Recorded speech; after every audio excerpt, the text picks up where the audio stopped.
Good morning students. Previous classes में हमने class 7 science में पढ़ा था। लेसन का नाम न्यूट्रिशन इन एनिमल्स। उस लेसन में हम लोगों ने बहुत कुछ पढ़ा था और different ways of taking food, यानी हम लोग अलग अलग तरीके से भोजन लेने का तरीका इसके बारे में पढ़ा था। जैसे शकिंग हुआ, ईटिंग हुआ, इसके बारे में पढ़ा था। डाइजेशन इन ह्यूमंस, यानी मनुष्यों में या इंसानों में डाइजेशन कैसे होता है, इसके बारे में पढ़ा था। और ये पूरा जो सिस्टम था डाइजेशन का, उसमें जो 6 पार्ट्स आते हैं, 6 हमारे बॉडी पार्ट्स जो वर्क करते हैं, उन 6 पार्ट्स के बारे में भी हम लोगों ने जस्ट हेडिंग वाइज ऐसे पढ़ा था कि जस्ट फर्स्ट पार्ट है बुकल कैविटी, सेकंड पार्ट है फूड पाइप या ऑयस्फोगस, थर्ड पार्ट है स्टमक है, फोर्थ पार्ट है स्मॉल इंटेस्टाइन है, फिफ्थ पार्ट है लार्ज इंटेस्टाइन और सिक्स्थ पार्ट है एनस। इन सब के बारे में हम लोगों ने पढ़ा था और इन सबको मिलाकर एक डाइजेशन सिस्टम बनता है, डाइजेशन सिस्टम बनता है। इन सब सिस्टम के बारे में हम पढ़े थे। अब इसके बाद हम लोगों ने बताया था, प्रीवियस वीडियोस के बाद बताया भी था कि आपको अब एक एक हेडिंग हम लोग जैसे buccal cavity, food pipe, stomach, large intestine, small intestine, anus, इन सब के बारे में डीपली थोड़ा सा पढ़ते हैं। तो हमारा फर्स्ट हेडिंग स्टार्ट होता है बुकल कैविटी, यानी माउथ से स्टार्ट करते हैं हम लोग। जब हम लोग खाना लेते हैं थाली से उठाकर हाथ से मुंह में जब डालते हैं खाने को, तो वहाँ से हमारा डाइजेशन सिस्टम स्टार्ट होता है। अब वहाँ से जब हम स्टार्ट करते हैं डाइजेशन का, तो सबसे पहले स्टार्ट करते हैं तो food is taken into the body through the mouth. The process of taking food into the body is called ingestion. यानी खाने का जब भोजन यानी खाना जो है बॉडी के अंदर जाने वाले जो सिस्टम होता है, यानी माउथ के द्वारा ही अंदर भोजन अंदर जाता है। और ये प्रोसेस यानी भोजन को इंजेशन मतलब होता है निगलना, यानी पेट में उतारना। यानी जब हम कोई भी खाना खाते हैं तो पेट में ही जाता है वो। इस प्रोसेस को क्या कहते हैं? इंजेशन कहते हैं।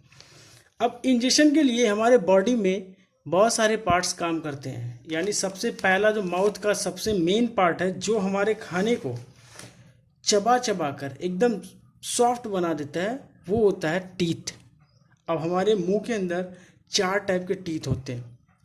प्रीवियस क्लासेस में आप लोगों ने पढ़ा भी होगा कि हमारे माउथ में 4 तरह के टीथ होते हैं। पहला इंसीजर है, दूसरा कैनाइन है, तीसरा प्री मोलर है और चौथा मोलर है। ये 4 तरह के टीथ होते हैं। हमने एक डायग्राम यहाँ पे बनाया हुआ है और आपकी बुक में बहुत ही क्लियर डायग्राम है, आप उससे भी अच्छी तरह से समझ सकते हैं। जस्ट मैंने एक एग्जाम्पल में यहाँ बना दिया है। यहाँ पे देखिए जो सामने के हमारे दांत दिखते हैं, 4 दांत जो सामने के दिखते हैं, इन सब चारों दांतों को सबसे पहले क्या कहते हैं? हम क्या कहते हैं? इंसीजर कहते हैं। सबसे पहला जो 4 दांत हमारे सामने के जो दिखते हैं, वो चारों दांत इंसीजर कहलाते हैं। यहाँ पे मैंने लिखा भी है। उसके बगल में 4 के बगल में दाहिने तरफ भी और बाएं तरफ भी, इन दोनों तरफ जो एक एक दांत दिखता है, वो देखेंगे आप डॉग टीथ। यानी जैसे कुत्ते के दांत नुकीले होते हैं, वैसे हमारे बगल वाले दांत भी नुकीले होते हैं, हल्के से नुकीले नुकीले दिखते हैं। इनका नाम है कैनाइन। इसको डॉग टीथ भी कहा जाता है, ठीक है। और ये देखने से भी थोड़ा बहुत डॉग टीथ की तरह लगता है, इसीलिए इसको कैनाइन या डॉग टीथ भी कहते हैं। ये 2 दांत होते हैं, एक दाहिने में और एक बाएं में, दोनों तरफ एक एक दांत होता है। उसके जस्ट पीछे जो डबल दांत होते हैं, डबल टीथ होते हैं, ये जो डबल टीथ होते हैं, इसको कहते हैं हम लोग प्री मोलर। क्या कहते हैं? Pre molar. अब इन 2 के पीछे फिर लगातार 3 यानी कंटिन्यूसली 3 जो होते हैं, और ये थोड़े चौड़े टाइप के दांत होते हैं। आपके माउथ में जो पीछे के हिस्से में सबसे लास्ट के 3 दांत हैं पीछे से, वो तीनों दांतों को मोलर कहा जाता है। और उन तीनों के जस्ट सामने जो दो दांत होंगे, वो थोड़े इनसे थोड़े से कम पतले होंगे, यानी इतने ज़्यादा चौड़े नहीं होंगे, थोड़े कम होंगे, तो उनको प्रीमोलर कहते हैं। और उनके जस्ट सामने कॉर्नर पे दोनों तरफ कैनाइन टीथ होता है और सामने चारों दांत ऊपर और नीचे के हिस्से में इंसीजर होते हैं। ये हमारे दांत के टाइप होते हैं। इनका बहुत ही बड़ा काम होता है, ये हमारे भोजन को यानी खाने को चबा चबा कर बहुत ही सॉफ्ट कर देते हैं, जिससे हमें सॉलो यानी निगलने में बहुत ही आसानी होती है। Mouth has salivary gland which secrete saliva. हाँ, मैंने कल भी बताया था कि माउथ यानी मुंह में हमारे एक सैलिवरी ग्लैंड होता है, यानी एक लार ग्रंथि होती है, और इस ग्रंथि से जूस यानी लार निकलता रहता है। और ये लार हमारे खाने को पचाने के लिए बहुत ही अच्छा काम करता है, निगलने के लिए। एक्चुअली सबसे बोले तो माउथ से जो माउथ यानी मुंह से पेट में जाने के लिए जब खाना अंदर सरकता क्यों है? क्योंकि उसमें लार जब मिक्स हो जाता है तो बहुत सॉफ्ट और वो सिंपली एकदम सरकते हुए भोजन अंदर पेट में जाता है। इसीलिए सैलिवरी ग्लैंड जो होता है, उससे हमारा सैलिवा निकलता है। सैलिवा यानी लार निकलता है, और वो लार हमारे खाने में मिक्स हो जाता है, जिससे खाना पचाने में बहुत ही आसानी होती है। अब ये इसके उसके बाद ही देखते हैं, उसी माउथ में, उसी सिस्टम में एक टंग होता है। ये टंग बहुत इंपॉर्टेंट रोल करता है इसका भी, क्योंकि जब हम खाना खाते हैं तो खाना खट्टा है, मीठा है, कड़वा है, तीखा है, कैसा है, ये सारी चीज़ों का जो आकलन करता है, यानी जो ये सारी चीज़ों को बताता है कि खाना बहुत ज़्यादा तीखा हो गया, नमक ज़्यादा है और मीठा है, ये सारी चीज़ें जो हमें बताता है, ये हमारा टंग वाला पार्ट ही बताता है। ये बहुत इंपॉर्टेंट होता है, क्योंकि इसके टंग के बिना हम लोग बता ही नहीं सकते खाने में नमक कम है, ज़्यादा है, क्या है, कुछ भी नहीं बता सकते। तो we taste our food by this part of body, यानी हम अपने खाने का जो भी टेस्ट होता है बताते हैं किसके द्वारा, इसी टंग वाले पार्ट से बॉडी के बताते हैं। इसमें मैंने एक एग्जांपल के लिए यहाँ पे टंग बनाया हुआ है और आप देख सकते हैं यहाँ पे, आपके बुक में भी क्लियर है। ये सामने का जो हिस्सा, हमारे जीभ में एकदम सामने वाला जो हिस्सा होता है, उससे हमें स्वीट का पता चलता है। किसका? स्वीट का, यानी मीठे का।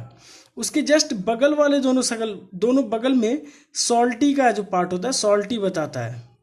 और उसके जस्ट पीछे वाले बगल पार्ट में सॉर का यानी खट्टे का पार्ट बताता है दोनों तरफ। और पीछे वाले हिस्से में बिटर यानी कड़वे का पता चलता है कि खाना कड़वा है, मीठा है, कैसा है, वो पता चलता है। तो ये हमारे पास ये टंग के बारे में था। अब हम लोग खाना खा लिए तो वो खाना चला गया फूड पाइप में यानी ओएसोफेगस में। तो the solid food passes into the food pipe और oesophagus. Food pipe runs along the neck and chest, यानी जो हम खाना खा लिए, निगल लिए, तो उस निगले हुए खाने को कहाँ तक जाता है? वो फूड पाइप के द्वारा ही वो, यानी ओएसोफेगस के द्वारा वो कहाँ जाता है? गले से होते हुए वो सीने की तरफ, नीचे की तरफ सरकता हुआ जाता है। वो फूड पाइप के द्वारा ही नीचे जाता है। और उसके बाद का पार्ट आता है स्टमक। अब स्टमक में हम लोग जब खाना निगल लिए तो वो स्टमक में जाएगा।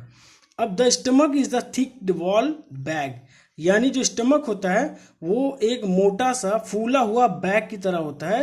इट्स शेप लाइक ए फ्लैटर्न्ड जे, यानी इसका जो आकार होता है, यानी ये जे की तरह, यानी फूला हुआ जे। जे मतलब जो जे अल्फ़ाबेट में है, जे जो लेटर होता है उसकी तरह होता है दिखने से। यहाँ पे देखिए मैंने एक एग्जांपल है बनाया भी है, तो जस्ट एक जे से मिलता जुलता है, आपकी बुक में और क्लियर होगा। तो जे से मिलता जुलता है और ये फ्लैटर्न मतलब थोड़ा फूला हुआ जे की तरह दिखता है। The stomach secrets hydrochloric acid and digestive juice, यानी जो हमारा स्टमक होता है उसके वॉल से, यानी उसकी दीवार, उसके जो थिक पार्ट है, मोटा सा वॉल्ड है, उस वॉल से भी हाइड्रोक्लोरिक एसिड निकलता है और डाइजेस्टिव जूस यानी पाचन तरल, पाचन तंत्र, पाचन पदार्थ निकलता है जो लिक्विड की तरह होता है। और वो लिक्विड हमारे खाने को गलाकर मतलब हमें खाने को पचाने में बहुत ज़्यादा हेल्प करता है। The digestive juice break down the protein into simpler substance, और ये डाइजेस्टिव जूस जो होता है हमारे खाने को पचाने के लिए बहुत ज़्यादा मदद करता है। और प्रोटीन इनटू सिंपलर सब्सटेंस, और जो खाने में प्रोटीन, स्पेशली प्रोटीन की जो मात्रा होती है, ध्यान देने वाली बात है, जो प्रोटीन की मात्रा होती है उसको सिंपल सब्सटेंस में चेंज करने के लिए ये डाइजेस्टिव जूस बहुत ज़्यादा हेल्पफुल है। यानी हमारे प्रोटीन को पचाने के लिए डाइजेस्टिव जूस बहुत ज़्यादा हेल्पफुल है। उसके बाद हम लोग आते हैं स्मॉल इंटेस्टाइन पे। तो स्मॉल इंटेस्टाइन क्या है?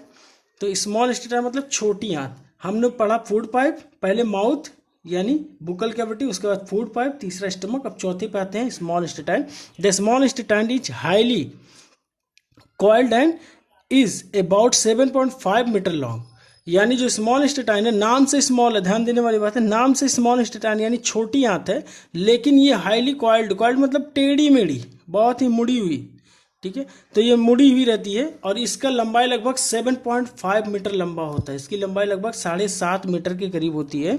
और its wall also secretes juice, bile juice, ठीक है, फ्रॉम इट, यानी इसके its wall also secretes juice, यानी इसके दीवार से, यानी इसके जो वॉल होते हैं बने हुए, उस वॉल से भी जूस निकलता है। और इसमें से कौन सा जूस निकलता है? बाइली जूस निकलता है इसमें से।